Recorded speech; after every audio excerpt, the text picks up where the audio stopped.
नमस्कार। निशुल्क ज्योतिष परामर्श केंद्र में आप सबका स्वागत है।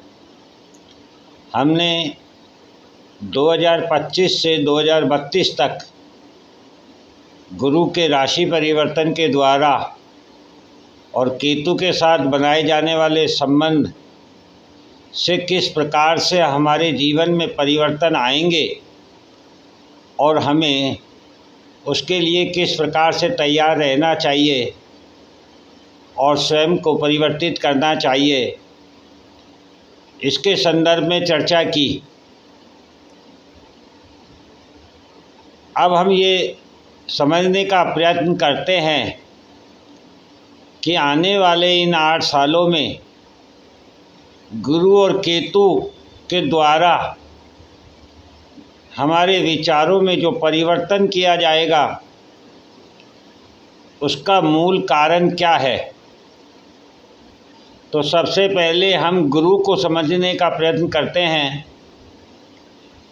जैसा कि हम जानते हैं, गुरु को 2 राशियां प्राप्त है, एक 9 नंबर धनु राशि और दूसरी 12 नंबर मीन राशि। दोनों राशियों के स्वामी गुरु हैं।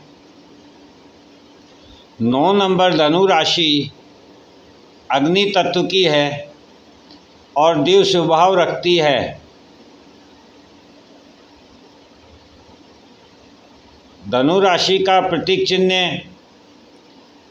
एक घोड़े पर सवार तीरंदाज है जो अपने लक्ष्य को निर्धारित कर रहा है, अर्थात ये धर्म को दिखाती है। और 12 नंबर मीन राशि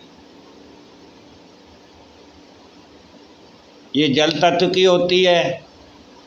इसका भी देव स्वभाव होता है और इसका प्रतीक चिन्ह 2 मछलियां हैं जो विपरीत दिशा में विचरण कर रही हैं। गुरु के जो कारकत्व होते हैं,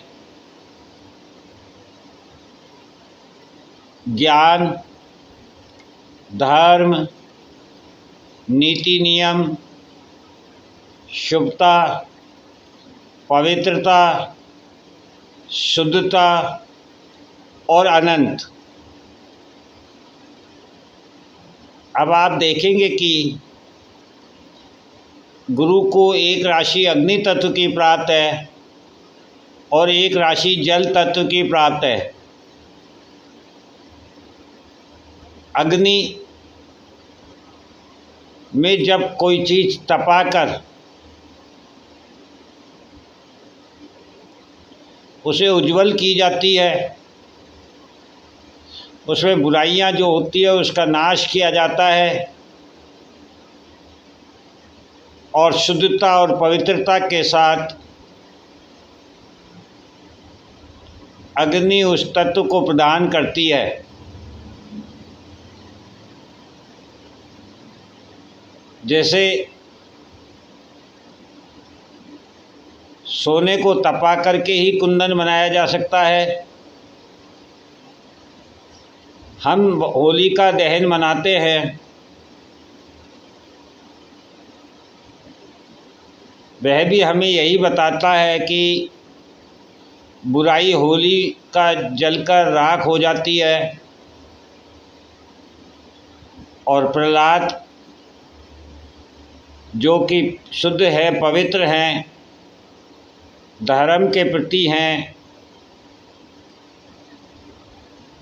अग्नि उनका कुछ नहीं बिगाड़ती और वे बच जाते हैं। इस प्रकार अग्नि बुराई का नाश कर हमें शुद्धता देती है, पवित्रता देती है। और जल गुरु बताते हैं कि ये संसार अनंत है, इसमें आपकी इच्छाएं अनंत है,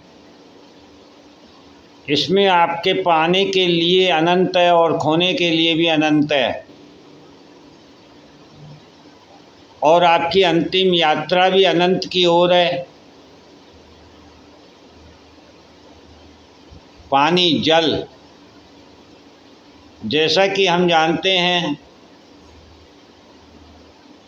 जल एक ऐसा पदार्थ है, तरल है, उसको किसी भी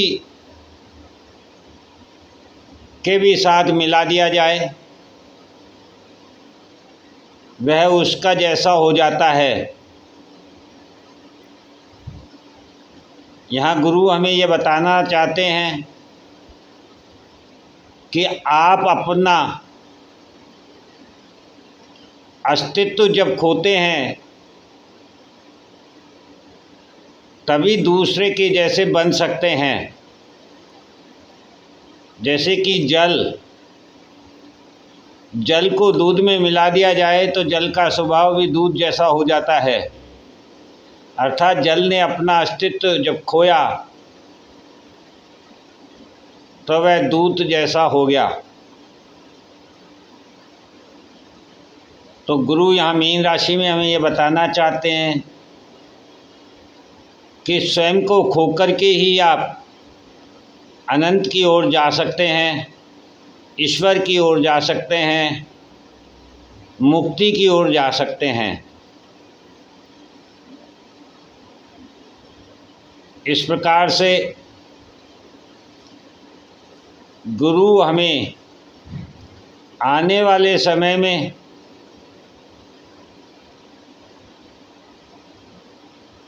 अपने धर्म के प्रति, अपने नीति नियमों के प्रति, संस्कारों के प्रति ज्ञान से अवगत कराकर, हमारे विचारों में शुद्धता प्रदान कर, हमें पवित्र बनाकर शुद्धता की ओर अग्रसर करेंगे। इसीलिए हमने गुरु पर इतनी चर्चा की। गुरु को विस्तार से जानने के लिए हम पुनः इस पर चर्चा करेंगे। तब तक के लिए जय हिंद, जय भारत।